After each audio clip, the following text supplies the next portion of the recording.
Welcome to Bala cars. இப்போ நீங்கள் பார்க்க போகிற கார் பார்த்துட்டிங்கன்னா ஹோண்டாயில் I20 பற்றி தான் பார்க்க போகிறோம். வாங்க வீடியோக்குள்ளே போகலாம். இந்த கார் பார்த்துட்டிங்கன்னா ஹோண்டாயில் I20 மாடல் பார்த்திங்கன்னா 2014க்கு 3 அப்படின்னு இருக்காங்க. இதோட வேரியன்ட் பார்த்துட்டிங்கன்னா அஸ்டா APS 1.4 அப்படின்னு இருக்காங்க. இதுக்கு ஓனர் பார்த்திங்கன்னா ஃபஸ்ட் ஓனரில் இருக்குது. இது ஒரு டீசல் வண்டி அப்படின்னு இருக்காங்க. கிலோமீட்டர் பார்த்துட்டிங்கன்னா 84,035 கிலோமீட்டர் ஓடி இருக்குது அப்படின்னு இருக்காங்க. CSR அப்படின்னு இருக்காங்க. இதுக்கு இன்சூரன்ஸ் பார்த்துட்டிங்கன்னா 18/3/2021 வரைக்கும் இருக்குது அப்படின்னு இருக்காங்க. இதுக்கு ஏசி வந்துடும், பவர் ஷேரிங், பவர் விண்டோ வந்துடும் இருக்காங்க. APS, ஏர் பேக்கு, அலகுவில், புஷ் பட்டன் வந்துடும், ரிமோட் லாக் வந்துடும் அப்படின்னு இருக்காங்க.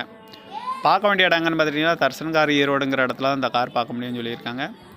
மாடல் பார்த்திங்கன்னா 2014க்கு 3, வேரியன்ட் பார்த்திங்கன்னா அஸ்டா 1.4, ஓனர் வந்து ஒரு ஓனர். இது ஒரு டீசல் வண்டின்னு இருக்காங்க. TN 86,033ங்கிற நம்பரில் தான் இந்த கார் இருக்குது அப்படின்னு சொல்லியிருக்காங்க. இந்த காரோட ப்ரைஸ் என்ன சொல்கிறாங்கன்னா 4,90,000 சொல்கிறாங்க. ரேட் வந்து குறைக்க முடியும்னு சொல்லியிருக்காங்க. குறைச்சி பேசி இந்த காரை பை பண்ணிக்கலாம்னு சொல்லியிருக்காங்க. இந்த மாதிரி கார் வீடியோவுக்கெல்லாம் பாலா கார் சேனலில் சப்ஸ்கிரைபர் பண்ணி வச்சுக்கோங்க. தேங்க்யூ ஃபார் வாட்சிங்.